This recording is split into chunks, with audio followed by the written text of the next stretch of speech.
17ই মে বাংলার জ্যৈষ্ঠের 2 তারিখ।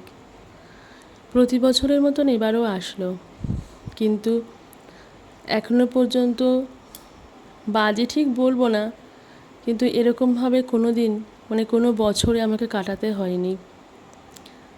আজকের দিনটা স্পেশাল আর বলবো না, কারণ এই দিনটা যাদের জন্য স্পেশাল হয়ে যেত তারা কেউ নেই বললেই চলে। যে আছে, যে আমাকে জন্ম দিয়েছে, আমার জন্মদাত্রী মা, সেই যখন সব ভুলে গেছে বলতে মা তো তার নিজের স্মৃতিটুকুই সব ভুলে গেছে। যাই হোক, সকালবেলায় ঘুম থেকে উঠে একটু ছাদে ঘুরে আসলাম ভারাক্রান্ত মন নিয়ে। আর আজকে সকাল থেকে যার কথা বেশি মনে পড়ছিল, আমার বাবা। ঠিক 5 মাস আগে বাবাকে হারিয়েছি, কিন্তু প্রত্যেক বছরই বাবা যখন আমার কাছে থাকতো, আমি নিজেই বাপিকে বলতাম যেন বাপি ওই দিন আমার জন্মদিন। আর বাপি উল্টে আমাকে বলতো, কি খাওয়াবি? আর আমি বলতাম, আমি কেন খাওয়াবো, তুমি আমার বাবা, তুমি খাওয়াও।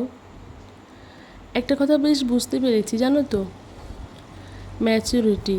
আমার মনে হয় প্রত্যেকটা মেয়ের যখন বাবা মা বেঁচে থাকে, সে মেয়ে যত বয়সী হোক না কেন, বাবা মায়ের কাছে সেই ছোট্টটিই থাকে।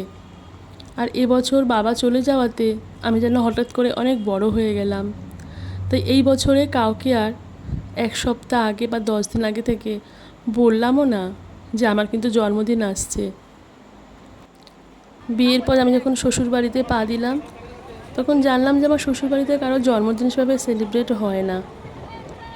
কিন্তু আমি যখন বললাম আমার জন্মদিন, আমার শ্বশুর, যাকে আমি বাবু বলেছি, প্রত্যেক বছর জন্মদিনেই নিজে হাতে আমাকে মাংস রান্না করতো, পায়েসও রান্না করে খাইয়েছে। বাবুকে হারানোর পরেও কিন্তু জন্মদিনটা অতটা আমার খারাপ লাগেনি, যেহেতু বাবা মা আমার কাছে থাকতো। আমার জন্মদিনে আমি রান্নাবান্না করে বাবা মাকে খাওয়ালাম, কিন্তু এই বছর আমি কাউকে বুঝতেও দিইনি, বলিও নি। তাই আজকে চলে গিয়েছিলাম ভারাক্রান্ত মন নিয়েই আমার বড় মেয়ের কাছে। ও তো হোস্টেলে থাকে না, শত ব্যস্ততার মধ্যে ওরও কিন্তু মনে ছিল না, পড়ার চাপ। আর প্রত্যেকবার তো বরের থেকে আমার গিফট বলবো না, টাকা আদায় করা চাই। এবছর কিন্তু বরকে বলেছিলাম, কিন্তু ও তো ভুলে যাওয়া মানুষ, ভুলে গেছে। ঠিক 2 বছর আগে এরকমই এক সময় না, আমার জন্মদিনটা কারোর মনে ছিল না, আমি কাউকে কিছু বলিনি। তাও হঠাৎ করে বিকালবেলায় আমার বাপি আর মাকে নিয়ে চলে গেছিলাম রেস্টুরেন্টে, ওদেরকে খাইয়েছিলাম, খুব আনন্দ হয়েছিল। নিজেই কেক কিনে আনতাম, বাপি মার সঙ্গে বসে কেক কাটতাম। বাপি নেই, চলে গেছে। আর মায়ের কাছে জন্মদিন কথাটার মানেই হয়তো মা কিছু বুঝবে না, বা হয়তো বললে বুঝবে না। তবে আমার মেয়েরা, আমার বড় মেয়ে এখন বাইরে থাকে হোস্টেলে, ও বাড়িতে থাকলে ওর বন্ধুরা সবাই মিলে কেক এনে সেলিব্রেট করে। কিন্তু এই বছর তো সম্পূর্ণ দিনটাই অন্যরকমভাবে গেল। বাবা যদি বেঁচে থাকতো, আমি সবাইকে পাগল করে দিতাম আমার জন্মদিন করতে হবে। সারাদিন পরে যখন বাড়িতে আসলাম, গেছিলাম ওই যে বললাম বড় মেয়ের কাছে হোস্টেলে, ওখান থেকে ফিরে আসার সময় এই ভিডিওটা। বলে না, বুকে পাথর চাপা দিয়ে থাকা, আজকের আমার ফিলিংসটা ওই রকমই। কাউকে কিছু বললাম না, বুঝতে দিলাম না, কিন্তু দেখো, যেহেতু আমার জন্মদিন, দিনটাকে তো একটু হলেও স্পেশাল করে রাখতে হবে। অন্তত আমার ইউটিউব চ্যানেলে আমি রেখে দেবো আজকের দিনটা আমি কীভাবে কাটালাম। এটাই ভিডিওর প্রথমে তোমরা দেখেছো আমি চিংড়ি মাছ রান্না করছিলাম।